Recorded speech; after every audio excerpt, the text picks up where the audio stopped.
Welcome back to Mondays with Megan. Today I'm going to talk about the 2016 election and how it mostly its role in my story. So the slow moving train wreck, depending on how you look at it, of the 2016 election obviously started the year before, and I somehow knew that if um, Donald Trump got the nomination, the Republican nomination, that he was going to win the presidency. I didn't know how I knew that, only that I had been living in Seattle long enough to realize that there was a kind of a bubble around this place. It's not just the Seattle freeze, it's also that there is just this idea that everybody just agrees with one another, and there's that's the assumption. You don't even really need to ask questions about other people's beliefs, and we kind of forget that the rest of the world exists. So uh all the way through the campaign season between Hillary Clinton and Donald Trump, my surroundings were that Clinton was obviously going to win, and that Donald Trump was just sort of this like obnoxious machismo, that's not really the right word, but distraction. And it was a joke. He was kind of running as a joke. So I um I'm kind of looking at this going, I think that the people around me are in for a rude awakening. I wasn't happy about it. Um I very much despised Donald Trump, but I just knew that the divide was greater than people in Seattle thought, and that there were far too many people in this country who did not think that Donald Trump was a joke. Um, so there was this all the run up, the whole campaign season, all the way to election night. There was people, I mean, there were just people parading around with signs and shirts and other merchandise that said the future is female, and people wear pantsuits in honor of Hillary Clinton. And it was actually really starting to disturb me. This it felt a little bit like a cult, because I was expected, nobody even asked, I was just expected to vote for Clinton because I was a woman.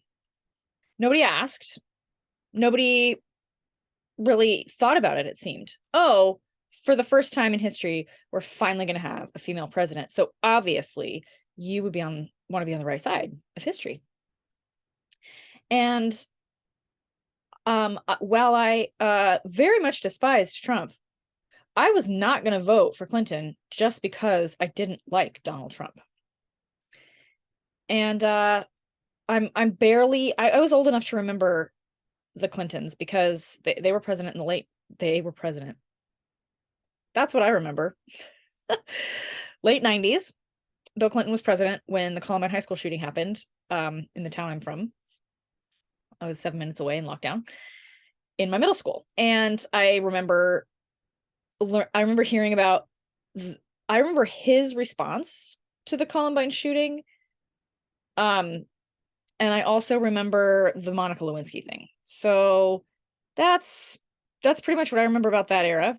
I obviously did not understand how president and first lady worked, because in my mind they were president, and that might go to show just how controlling I thought Hillary Clinton was.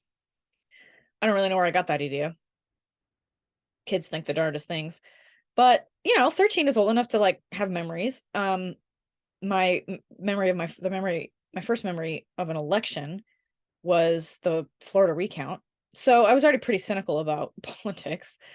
Um, and what I remember about Clinton was that my parents really liked him, but there were not a lot of um people in my I'm from Littleton, as I said, which is not it wasn't back then that diverse. My neighborhood kind of was, but I don't remember there being a lot of cross-cultural, I'll say, support for Clinton. And I also remember, um, just I mean, I didn't really pay attention to politics because I didn't care. I was, more into 7th grade girl stuff, like NSYNC and Lisa Frank and um sleepovers and whatever. So, and then, like how to prevent a school shooting because that's what I was told. If the perpetrator's peers, I was told the first week of 8th grade, which was 4 months after the Columbine shooting, um, if the perpetrator's peers had just reported suspicious behavior, the Columbine shooting could have been prevented, which I learned almost 20 years later is not true because the perpetrator's peers did report suspicious behavior, actually. So, and it did not prevent it. The adults didn't do their job. Just as a side. I can talk about Columbine if you want. I have spent on and off for the last 23 and a half years, trying to figure out what even happened. Yeah, at one point I was before the shooting, so before the perpetrators were recognizable, I was in the same room about a week before the shooting with one of them. So when I say I'm from Littleton, the town where the most famous mass shooting happened, that's what I mean. So back to the 2016 election. That was the first time I was really confused about who to vote for. I mean, on some level, if voting made a difference, they wouldn't let you do it, right? Quoting Mark Twain. But I didn't think they were equal, but I have this stubborn streak, and it was like, if you're telling me to do a thing for a reason that I don't agree with, I don't think I'm going to do the thing. Oh, you should vote for Clinton because she's a woman. I don't think by itself being a woman qualifies you to be anything aside from a woman, right? So is she qualified to be president?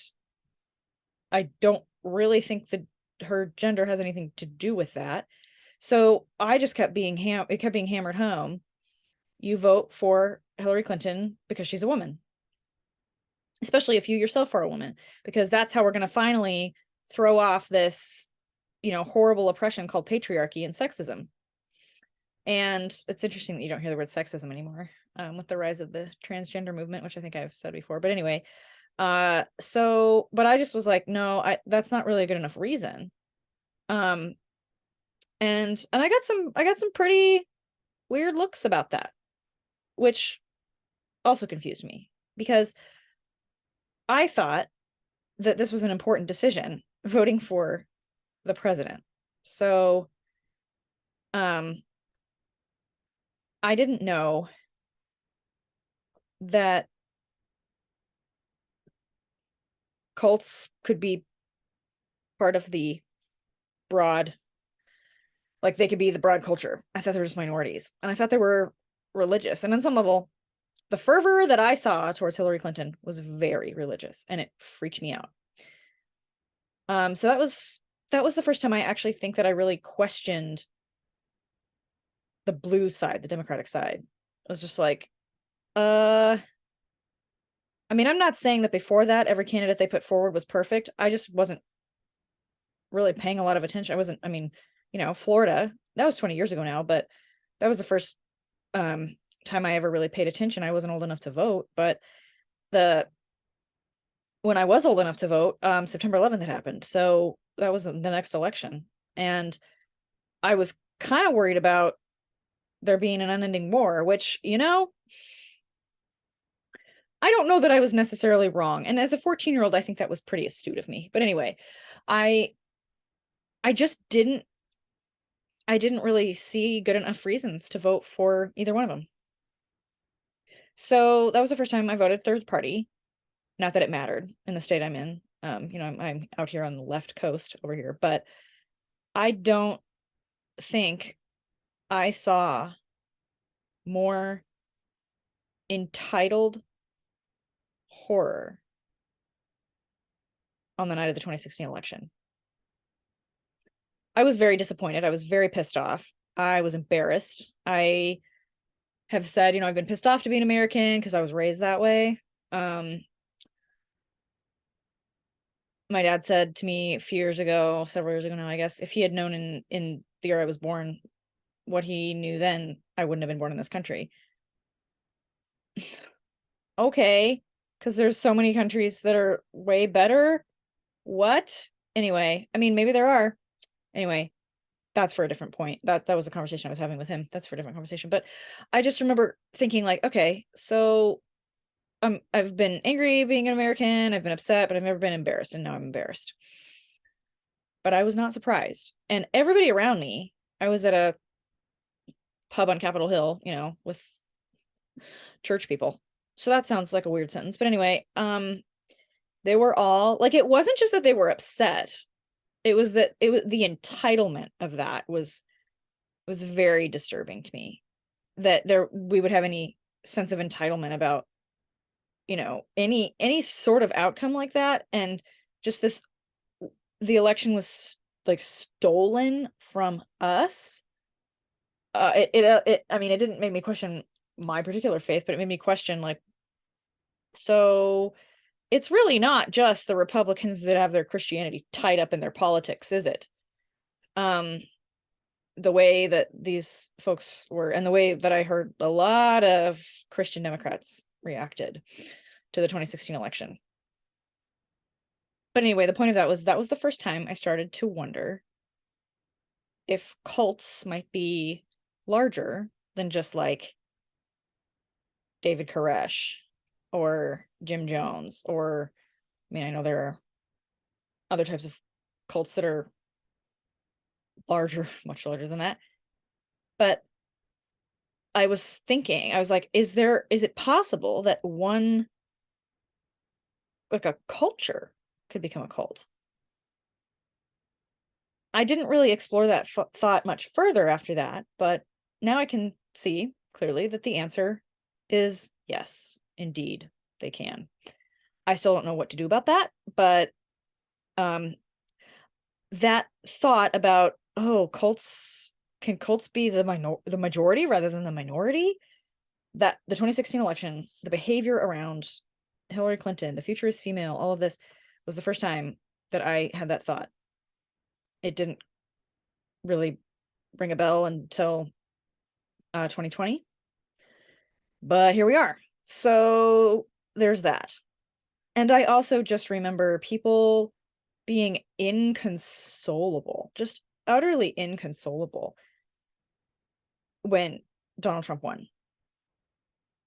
And of course, I despised him, but it's like,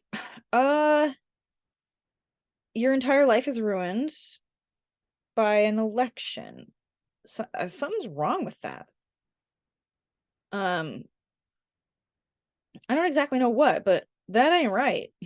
So that was another thought I had, was just being starting to worry about like my friend's psychological health. Well, now, of course, we have Trump derangement syndrome, which is not as much of a joke as I would like it to be.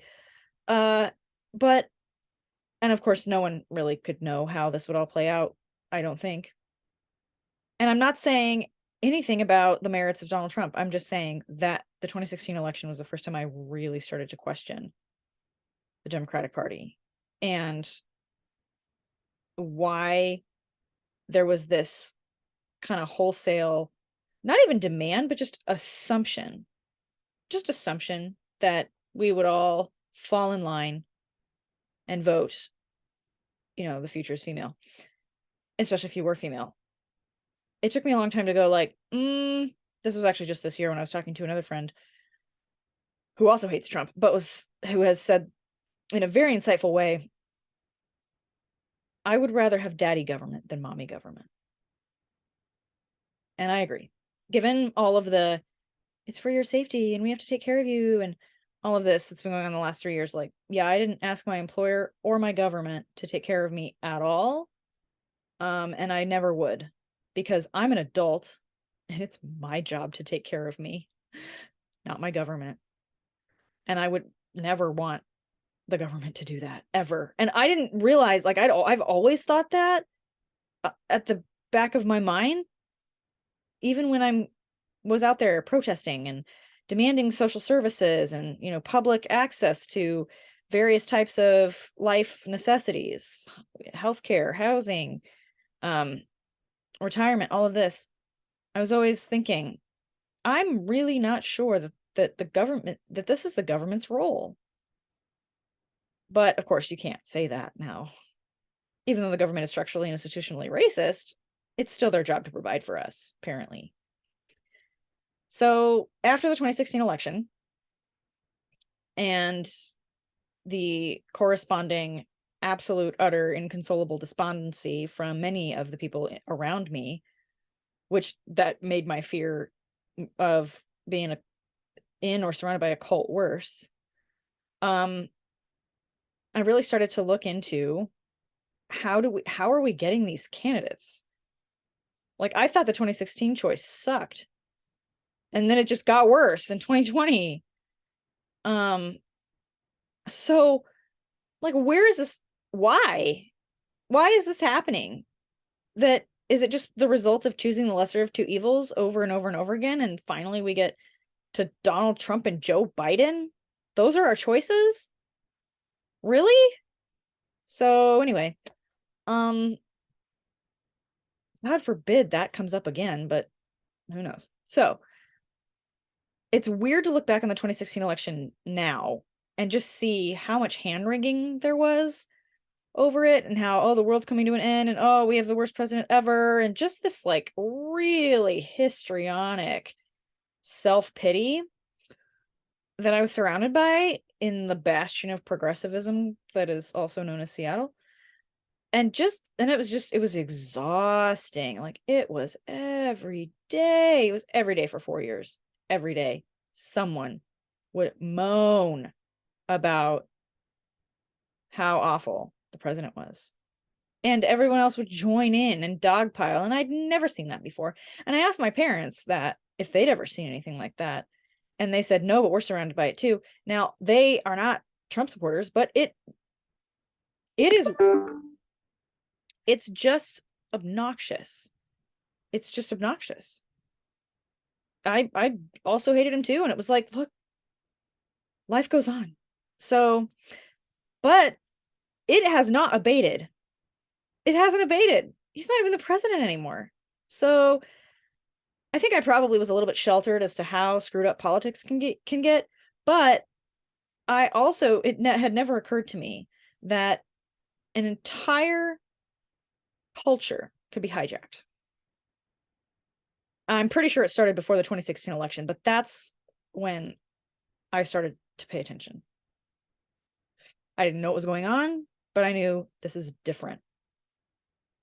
Not Donald Trump different, but